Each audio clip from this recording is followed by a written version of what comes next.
Right, okay, yes. Claire and Andy in the evening with Matt.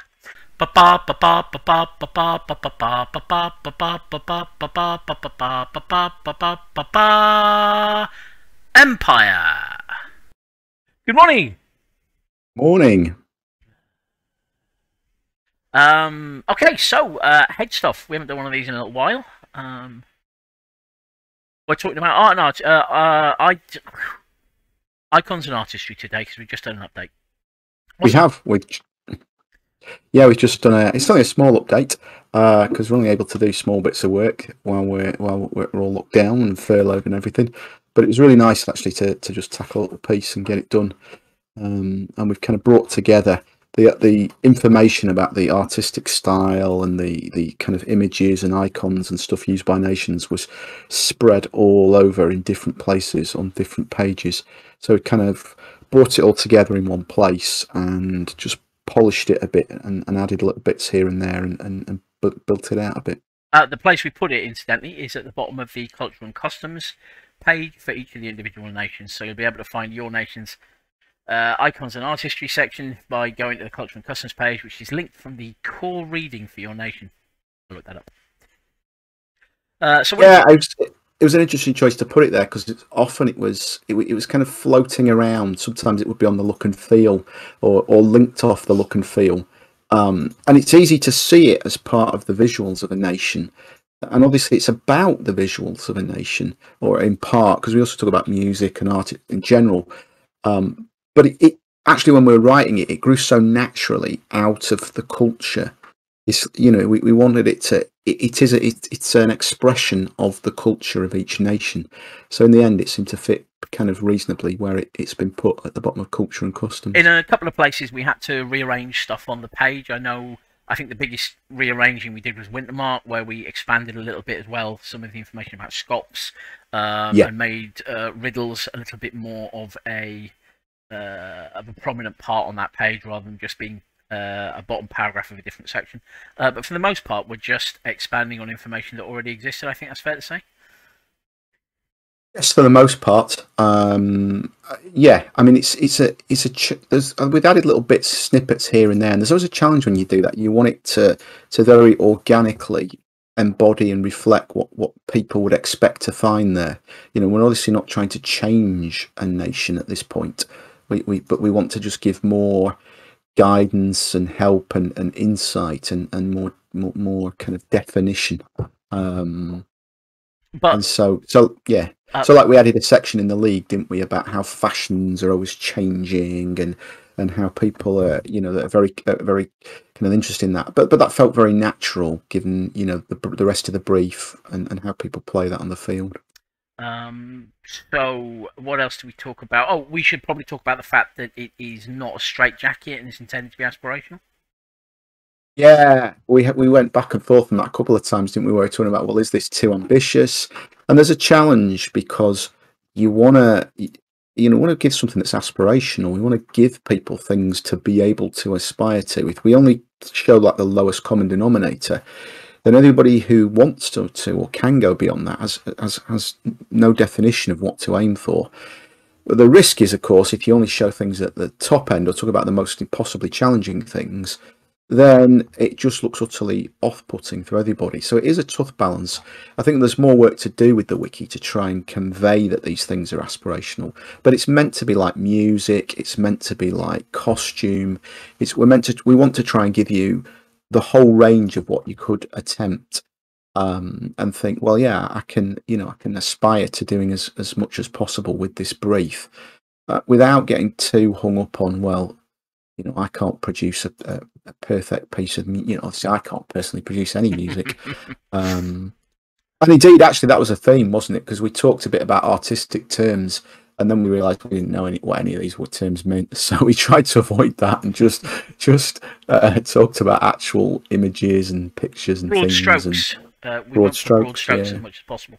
But there's also an element that I kind of like about challenging it. So the obvious example for me is in Urizen. In the past, we've always talked about the fact that their poetry, for example, is very technical. That they like having a set of rules and then seeing how you can follow them in a creative way. And we put a couple of examples in.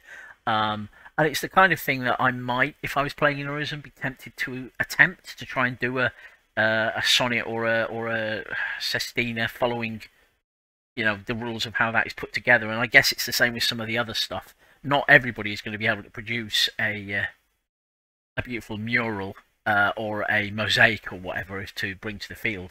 But when they're illustrating an in-character document or something, they can look at the icons and artistry for their nation and maybe see if there's a way they can adapt some of those ideas in there without having to have loads of technical execution skills. I hope so, and I think that you get a great example there with Highguard. It's like on one end of the scale, you can look at someone like Luke who produced those statues, and you just feel like, oh my god, there is no way I can ever produce anything that good. It's like Luke's at this level, but we should all appreciate that and go, that's amazing. That makes the game better for everyone. What can I do? You can look at the Highguard brief, and you can go, okay, I'm producing a book.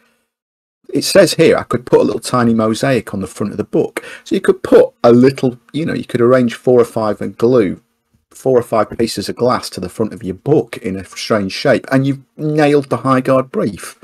Or if you can't do that, you could paint a picture of the stained glass window on the front of it. Or, you can take it way, way, way, way down. It's meant to be something that you can aim to try and do and use and implement and create cool stuff with. Even if you're 99.9% of us who aren't Luke. Scarlet, in fact. Sorry, Scarlet. It's all right. I'm going to put subtitles at the bottom as soon as you mention Scarlet's character rather than the name. Or if you can't do any of that, of course, we'd still rather you made the book without the stained glass on the front of the cover. It's not meant to be a straitjacket. Yeah, the book. I think, if you're highborn, is art in itself. It's an important piece of cultural expression.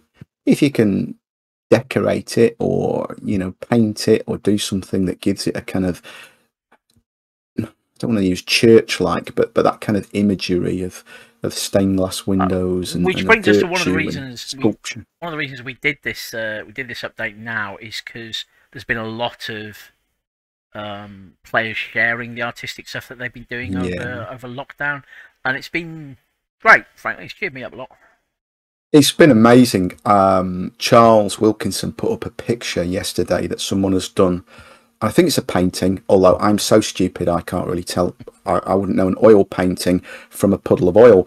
But the picture is of the lighthouse at Oran, and it's in this riot of fiery colours, and it's amazing. It's just, I was just welling up. I was just like, that is awesome. Just, and as someone who can't put a piece of paper on a pencil on a piece of paper without you looking at it and going, it's horrible, Matthew. I'm just in awe of the people who can do that. Things just in awe. It's magic to me. It's just like, I don't know how you do that. I don't know how you can do that. It's just amazing, and I love seeing it. And it's, as you say, it's been really inspiring. And so, look up the lighthouse at Oran. We must try and get in touch with them and see if we can grab it for the wiki, because it's amazing. It's just incredible. So that is as kind of as a roundabout way saying, please take a look at your nation's icon and artistry section and see if that inspires you to make some art over the next few weeks. And if it does, please share it on Facebook. Yeah. But I think that's more or less it. We briefly covered it. It's not the most exciting update in the world, but it's a piece of work that's finished, so it's good to talk about. I hope you enjoy it. Yeah, hope you enjoy it. Well, I'll do us then. It's only been about 5-10 minutes. I think it's perfect length for one of these things. Right, we will see you next time. Don't forget to like and subscribe and punch the bell and hit the bell button. Do we even have a bell button? I don't know if we have a bell button, and I'm not even. I'm not 100% certain what it does. Claire knows what it does. Claire says it's very important that we get people to. Don't subscribe. It's awful. It's all of that horrible social media influencer stuff. Don't do any of that.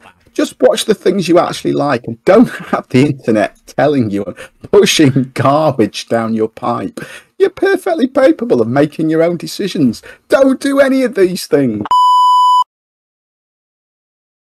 Matt would like to apologize for this unsanctioned outburst. Far from being rubbish, social media is very important. Please like and subscribe and press the little bell icon. Matt is very sorry and promises it won't happen again. And it better not if he knows what's good for him.